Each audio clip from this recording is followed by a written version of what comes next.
कई सवाल उठते हैं जनता के मन में। आखिर क्यों और कैसे गिराई गई मध्य प्रदेश में कमलनाथ सरकार? आइए जानते हैं कैसे हुई मध्य प्रदेश में लोकतंत्र की हत्या।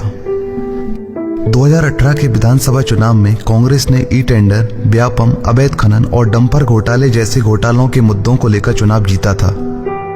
वहीं कमलनाथ सरकार ने सत्ता में आते ही कई गैरकानूनी और घोटालों की छानबीन तेज कर दी थी, जिसमें डंपर और व्यापम में शिवराज और ई टेंडर में नरोत्तम मिश्रा का नाम खुलकर जनता के सामने आया था। कमलनाथ ने सत्ता में आते ही मिलावट और माफिया राज को खत्म करने के लिए अभियान चलाया। वहीं दूसरी तरफ व्यापम, ई टेंडर जैसे घोटालों की जांच में तेजी लाए। हैरत की बात यह है कि छानबीन में शिवराज और नरोत्तम मिश्रा का नाम ही आ रहा था।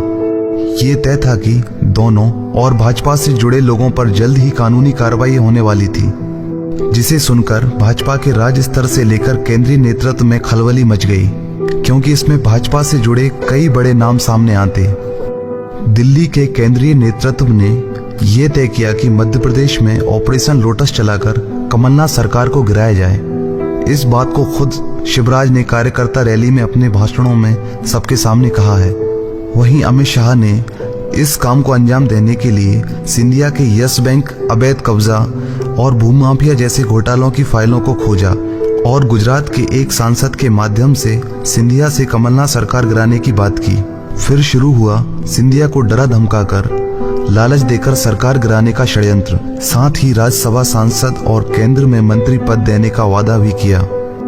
इस पूरे षड्यंत्र को अंजाम देने के लिए ये तय हुआ कि 18 से 22 विधायकों को इस्तीफा दिलाएं। सौदेबाजी में सबसे पहले सिंधिया ने हर एक विधायक के लिए 35 करोड़ और मंत्री के लिए 50 करोड़ तय किए।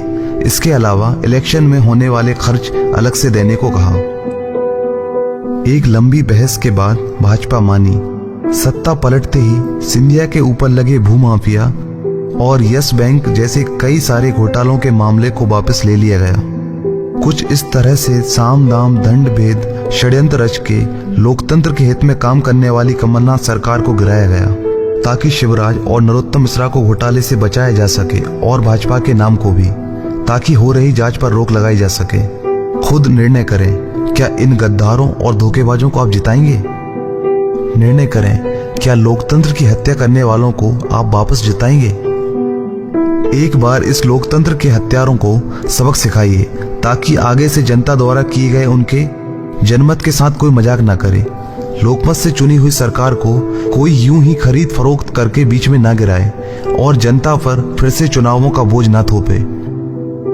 शायद अब आप जान ही गए होंगे कि क्यों और कैसे लोकतंत्र की हत्या की गई।